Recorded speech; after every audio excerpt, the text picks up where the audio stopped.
Welcome to ReFocus, a podcast that helps you find your focus to build a thriving creative career in the music industry. I'm your host, Rosalyn Dennett.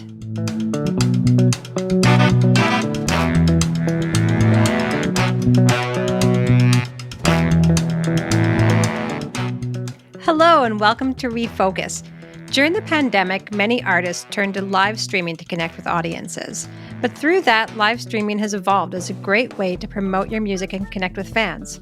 Today, Danielle Allard, an expert in live streaming performance and Twitch affiliate, is joining us to share her insights and top tips for shooting a live video at home. Welcome, Danielle. Oh, thanks so much for having me, Rosalyn. Thank you for being here. So I'd like to start by getting a bit of a rundown of what gear and what somebody would need if they wanted to get a start in live streaming from their home or home studio. That is such an excellent question. And I think that is kind of the hardest, scariest part because you feel like getting started, you have to have thousands of dollars worth of gear just to press go live for the first time. So the first thing that I do with all of my students actually is run an Instagram showcase for them because I think that already kind of practicing performing while there is a chat interacting with you at the same time is a skill in and of itself. So my first stage is normally just practice that, take away all the technical barriers, take away all the scary, very expensive gear, and just go live with your phone with your built-in fan base on Instagram. It's a great way of practicing with the chat. It's a great way of getting your first live stream out of the way. But I know a lot of people who are listening are probably hoping to get involved in streaming in a space like Twitch. And what I want you to do is not feel like you have to have thousands of dollars of gear just to get started. When I'd first started, my first Twitch stream was actually with a cell phone in a Pringles can. And while I don't recommend that, it was one way of getting started. If I could go back, what I would want to do is set up OBS. So that's open broadcast software. I would have wanted to do that and learned how that worked a little bit before I went live on Twitch, because no matter which platform you're on, you want to be able to create content that's expected within that space. So a lot of people want to be rewarded when they follow your channel with an alert that pops up. So there's a lot of really easy ways to do this, and that just starts with OBS. So download that, and it's really easy to even still use your cell phone as your camera through apps like DroidCam. That was something that I used when I got started. But you can also just use a very basic webcam, and that can be the camera that you're using to send out the audio. I started with a USB mixer. You can get a lot of really, really small ones throughout the internet and have them shipped straight to your home to get started. But I think a big upgrade for you later on down the road is having your audio, like I do right now, coming through a DAW. So I was able to change from a USB mixer to an audio interface. And then now I'm using Ableton to send audio out and use some extra audio effects and things like that.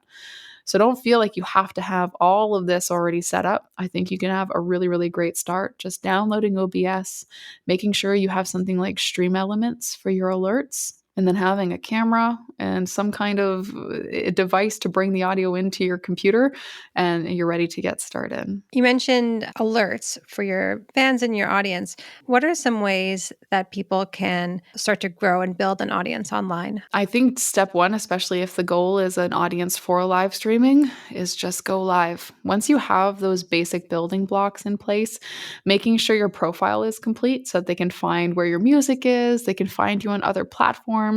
That kind of works for you while you're busy doing the performing, right? If you've got all these links available on your profile, people can find that information really easily.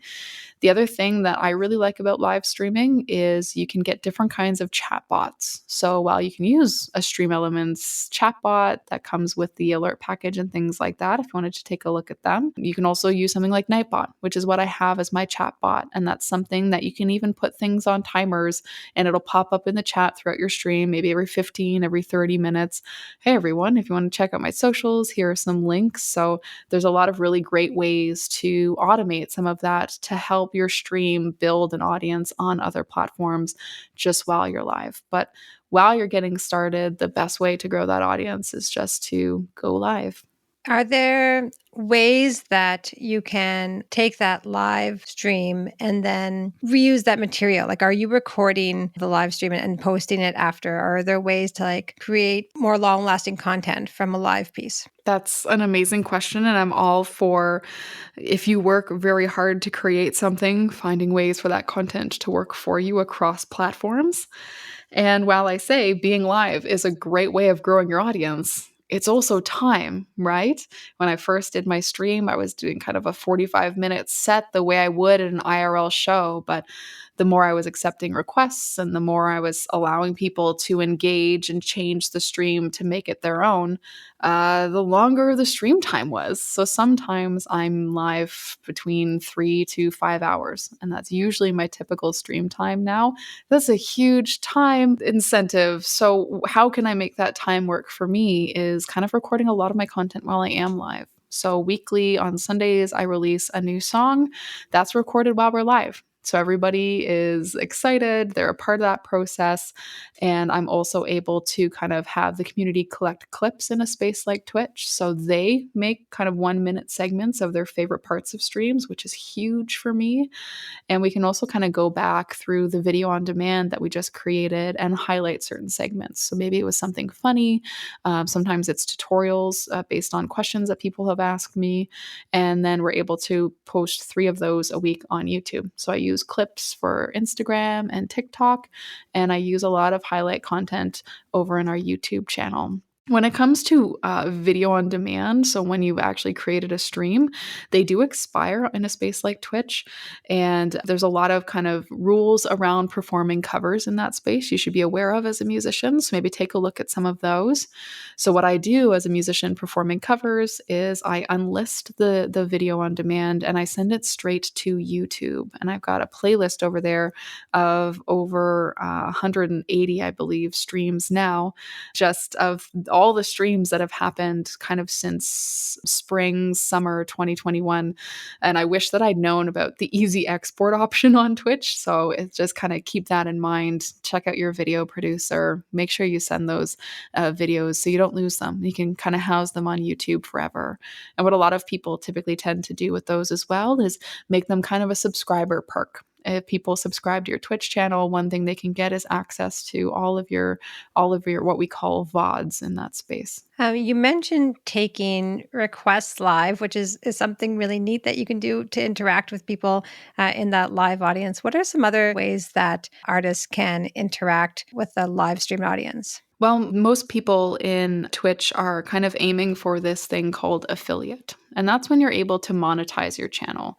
So you have to hit certain benchmarks. It's a couple of stream hours on a couple of days with 3 average viewers and 50 followers. So when people get started streaming, that's a great first goal to kind of look towards, because when you hit that, you unlock a lot of kind of interactive options. At first, people can really just follow. If you put up a donation link, then they're able to donate, which is really, really kind of them. And they can engage with you in the chat. But when you unlock those affiliate options, people can now subscribe to your channel, and that's usually $5 USD per subscriber. They can share an internal Twitch currency called bits, so they can donate to the channel in a new way. And they can also unlock channel points. So the longer you stay on a stream, the more channel points you unlock. And you as the creator decide what you want people to be able to do with those points. So when I'm live looping, I have a lot of channel points that are so people can add certain instruments to the loop. So you can decide how it is they're going to impact the stream. Sometimes we lock certain songs behind those. I mean, there's the sky's the limit with what you can do with channel points. But people really do love that they can impact the stream using all of these different methods. And that happens when you become an affiliate. Is there anything that somebody getting started can think about in terms of creating a space around them?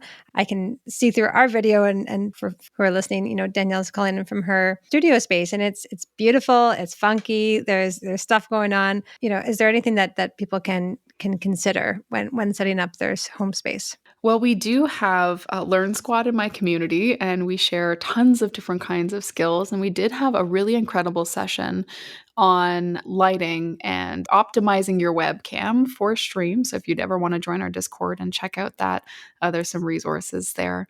But I think the most important thing is making sure you've got some good lights. And for me, I am somebody with a TBI. So it's really easy for me to get a lot of strain and fatigue from really bright lights. So I have soft boxes on them, and I really recommend that if you're going to be having stage lights just in your face for the entire for the entire stream. It can be a lot for anybody with any kind of sensitivities. Soft boxes are so important.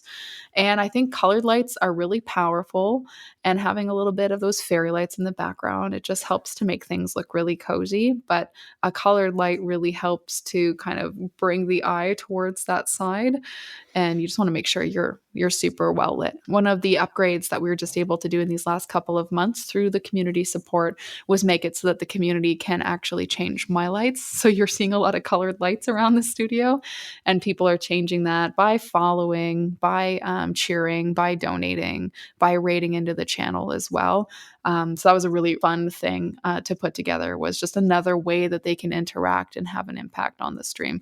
And you can imagine the lights pretty much go crazy whenever I'm trying to record something, because they all think it's very funny to change the lights all the time. What are some quick tips, or maybe some just words of encouragement for somebody just kind of getting into this, and maybe feeling a little trepidatious? Oh, for sure. I think have fun. You have to not be too wrapped up in the numbers and things like that. You have to be enjoying what you're doing, because that's what's going to attract people to come and have fun with you. If you are doing something that you would have been doing off stream already, then that's great, because then you're just getting stuff done that you were already going to be doing, but you're leaving a door open for people to come meet you, which is wonderful. I know a lot of friends who are getting started and they don't have like an instant pickup of having an audience. So sometimes there's nothing happening in the chat, and that can be a little bit disheartening for you. Use that opportunity to record. Now all of a sudden you've left a door open in case anybody wants to come in and meet you, but you're able to create incredible amounts of content for other spaces. So it's actually such a blessing when you're able to just record in peace. We all kind of joke that this is not a music stream or this is not an art stream, because we never get anything done with all of you being crazy all of the time and changing the lights and throwing stuff around and using your channel points. So that's the ongoing joke, is sometimes I perform 2 songs an hour. It happens. It's okay. So use that opportunity to make stuff for other platforms. And just know that everything that you're doing is going towards the goal of you being able to do this as a living. So it's going to be slow at first, and that's okay. And it's going to help you build and maintain something that you might not be able to see in the moment when you're posting all these videos and you're doing all these streams and it doesn't feel like anything's working. When that thing goes viral, you will have all this content that people will be able to find. So that is what you're working towards. And it's okay if it takes time. Thank you so much, Danielle, for taking the time to chat with us. Where can people find you online? Oh, I'm always happy to help. And you can find me at DanielleAllard.com, my name.com. And I'm on pretty much whatever social platform it is that you use regularly.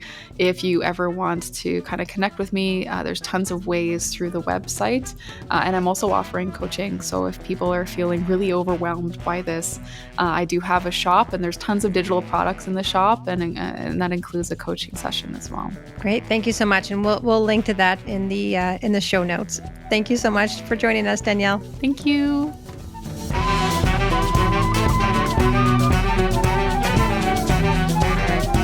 That's it for this episode of ReFocus. Please subscribe, rate, and review on the podcast app of your choice so you never miss an episode. For more information, you can visit us at folkmusicontario.org and follow us on social media at folkmusicontario. This ReFocus session is brought to you through the generous support of the Department of Canadian Heritage.